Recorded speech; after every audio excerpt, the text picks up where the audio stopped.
Hello दोस्तों, मेरा नाम है आर्यन और आप देख रहे हैं वो कौन था। और वो कौन था में आज की कहानी का शीर्षक है भूत या कुआं। तो दोस्तों, आज की कहानी सुभाष जी नाम के व्यक्ति की है जो मथुरापुर के एक छोटे से गांव में रहते थे। एक शाम जब उनकी पत्नी की अचानक तबीयत बिगड़ जाती है तो उनके पड़ोसी उन्हें एक वैद्य का पता बताते हैं जो पास ही के गांव में रहते थे। यह सुनकर सुभाष जी वैद्य जी के पास चल पड़ते हैं और वह वैद्य जी के घर दवा लाने पहुंच जाते हैं।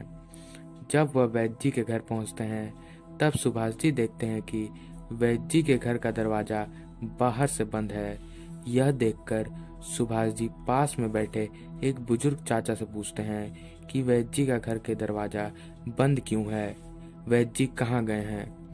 तब वह बुजुर्ग चाचा कहते हैं कि वैद्य जी अपने परिवार के साथ पास के गांव में एक सत्यनारायण पूजा में गए हैं। तुम बैठो, वैद्य जी बस आते ही होंगे। सुभाष जी के घंटों भर इंतजार करने के बाद वैद्य जी आते हैं और वैद्य जी से दवा लेकर सुभाष जी अपने घर की तरफ चल पड़ते हैं। सुभाष जी को वहां से निकलते निकलते अंधेरा हो जाता है। कुछ दूर जाने के बाद सुभाष जी को जोरों से प्यास लग जाती है और कुछ दूर आगे ही उन्हें एक कुआं दिखाई देता है और सुभाष जी कुएं के पास चले जाते हैं। और सुभाष जी देखते हैं कि कुएं में पानी है मगर पानी पीने का कोई साधन नहीं है। और यह देखकर बेबस सुभाष जी कुएं के पास बैठ जाते हैं। बैठने के कुछ देर बाद एक औरत उसी कुएं पर आती है और सुभाष जी से पूछती है कि आप कुएं के पास क्या कर रहे हैं। और सुभाष जी कहते हैं कि मैं यहाँ पानी पीने आया था मगर मुझे पानी पीने का कोई साधन नहीं दिखा और कुएं में पानी भी बहुत नीचे है।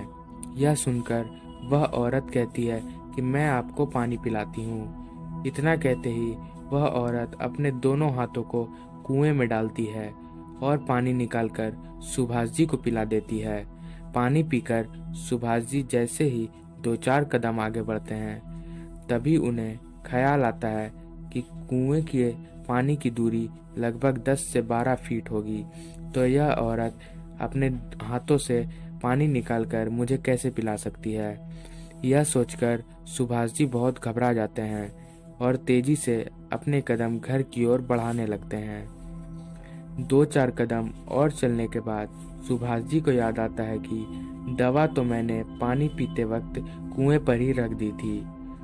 और डरे हुए सुभाष जी अपनी पत्नी का हालात को देखकर हिम्मत जुटाकर कुएं के पास दवा लाने लग जाते हैं। जैसे ही सुभाष जी पीछे मुड़ते हैं और उनकी नज़र उस औरत पर पड़ती है तब वह औरत कुएं में कूद जाती है मगर पानी में गिरने की कोई भी आवाज़ नहीं होती।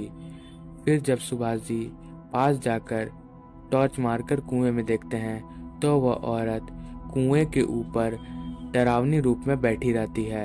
यह देखकर सुभाष जी दवा लेकर वहां से भाग जाते हैं और सुभाष जी भागकर एक गांव में पहुंच जाते हैं और गांव वालों में अपने साथ घटित घटना बताते हैं। यह घटना सुनकर गांव के लोग कहते हैं कि वह एक भूतिया कुआं है, वहां 3 दिन पहले ही एक औरत ने आत्महत्या की थी। तो दोस्तों, कैसी लगी ये कहानी मुझे कमेंट करके बताएं। मैं आपका दोस्त आर्यन मिलता हूँ आपसे अगली वीडियो में। तब तक के लिए अलविदा।